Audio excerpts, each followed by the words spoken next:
আসসালামু আলাইকুম। আশা করি সবাই ভালো আছেন। আমরা বলি যে আসলে মানুষ সবচেয়ে বেশি শিক্ষা লাভ করে তার কাছের বন্ধুর থেকে। যে বন্ধুর থেকেই মানুষ ভালো খারাপ দুটো শিক্ষা লাভ করে। তো বাংলাদেশ এবং ভারত ২ টা পাশাপাশি বন্ধু রাষ্ট্র হিসেবে বলা হয়। তবে আমাদের এই ২ টা দেশ যতটা না বন্ধু তার থেকেই বেশি বন্ধুত্ব এই দেশের হচ্ছে রাজনীতিবিদদের মধ্যে, ২ দেশের আরকি।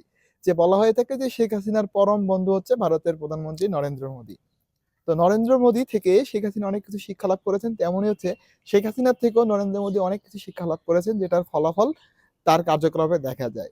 দেখেন বাংলাদেশে যে জাতীয় নির্বাচনগুলো হয়েছিল ২০০৮ এর পরে ২০১৪ নির্বাচনটা মোটামুটি ফেয়ার হওয়ার কিছুটা পথে ছিল। কারণ ওই নির্বাচনে বিএনপি অংশগ্রহণ না করার ক্ষেত্রে আওয়ামী লীগ আসলে তারা জিতে যায় এবং হচ্ছে ওই ইলেকশনে আসলে আ মানে আপনার দেখা গেছে যে ভোট চুরি বা হচ্ছে যে আ রাতের আঁধারে ভোটের ব্যাপারটা কম ছিল।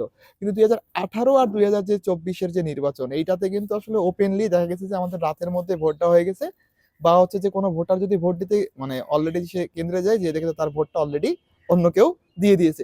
তো এই মজার ব্যাপারটা থেকে আসলে শেখ হাসিনার এই যে সরকার থেকে এই জিনিসটা আসলে শিক্ষা লাভ করেছে ভারতের নরেন্দ্র মোদী। গতকালকে ধ্রুব রাঠির একটা ভিডিও দেখার পর আমি আসলে বিভিন্ন ঘাটাঘাটি করে জানতে পারি যে ভারতের ক্ষেত্রে আসলে মানে নরেন্দ্র মোদী শেখ হাসিনা থেকে যতটুকু শিক্ষা লাভ করেছে এটাকে সে আরো হচ্ছে এক্সট্রা লার্জ করে তার ক্ষেত্রে এপ্লাই করছে। কিরকম?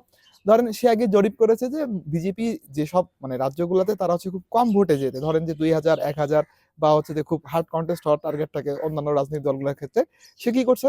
ওইখানে যাওয়ার পরে তারা হচ্ছে ওখানে জরিপ করে দেখেছে যে কোন লোকগুলো আসলে বিজেপির সমর্থক না। যারা বিজেপির সমর্থক না এবং যারা নিশ্চিত যে তারা বিজেপি বাদ দিয়ে অন্য কাউকে ভোট দিবে, এদের কি করছে? ভোটার তালিকা থেকে বাদ দিয়ে গেছে। কিরকম করে? ধরেন আমি হচ্ছে যে ভারতের একটা কোন একটা ধরেন আসামে আমার বাসা। তো আমি আসামে ভোট দিতে গেলাম। ভোট দেওয়ার সময় আমি যখন হচ্ছে আমার ভোটার আইডি কার্ড, ফিঙ্গারপ্রিন্ট যখন হচ্ছে যে প্রিজাইডিং অফিসারকে দিলাম, উনি বলল, "আপনি তো বেঁচে নাই।"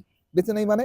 ব্যাপার হচ্ছে আমারে মাইরা ফেলছে। মানে ভারতের হচ্ছে ভোটার লিস্টের মধ্যে ভোটার যে লিস্ট আছে, ওইখানে হচ্ছে কি যে যারা আসলে বিজেপির সমর্থক না এমন ব্যক্তির কাছে তারা হচ্ছে কি করছে মৃত হিসেবে ঘোষণা করে তাদের কাছে ভোটার থেকে বাদ দিয়েছে। আবার হচ্ছে যে অনেকে ভোট দিতে গেছে যে দেখে যে তাকে বলতেছে না আপনি তো এই এলাকার ভোটার না আপনি তো অন্য এলাকার ভোটার। মানে তাদের হচ্ছে নিজেদের হচ্ছে যে নিজেদের তারা আবেদন করার তারা আবেদন করে নাই অথচ তাদের হয়ে কেউ আবেদন করে ফেলছে যে তারা স্থানান্তর করেছে যার কারণে তাদের হচ্ছে ভোটার এলাকায় এই এলাকায় নাই।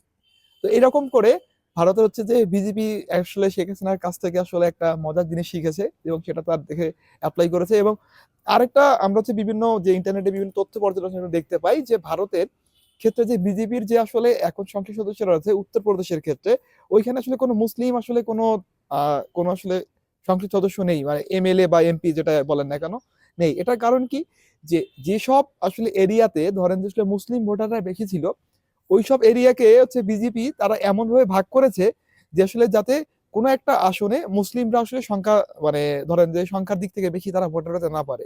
যে মুসলিমদের ভোটার যাতে হচ্ছে কোনো একটা আসনে ৫-১০% বেশি না থাকে, যাতে তারা আসলে কোনো বেশি আরকি ইমপ্যাক্ট ফেলতে না পারে। তো দেখেন যে আসলে শেখ হাসিনার পরম বন্ধু নরেন্দ্র মোদি শেখ হাসিনা থেকে কিছু শিখেছে এবং ভারত হচ্ছে আমাদের থেকে কিছু শিখতে পেরেছে। এটা আসলে আমাদের জন্য একটা আসলে গর্বের ব্যাপার। খারাপ দিক হোক আর ভালো দিক হোক, ভারত তো আসলে কিছুটা হলেও আমাদেরকে ফলো করতে শিখতেছে। ধন্যবাদ সবাইকে। আমার কথার সাথে যদি আপনাদের সহমত হয়ে থাকেন তবে হচ্ছে আমার ইউটিউব চ্যানেলটা সাবস্ক্রাইব করবেন এবং যদি মনে হয় যে আমার কথা ইমপ্রুভ করা উচিত তাহলে আমাকে জানাবেন। ধন্যবাদ সবাইকে। আসসালামু আলাইকুম।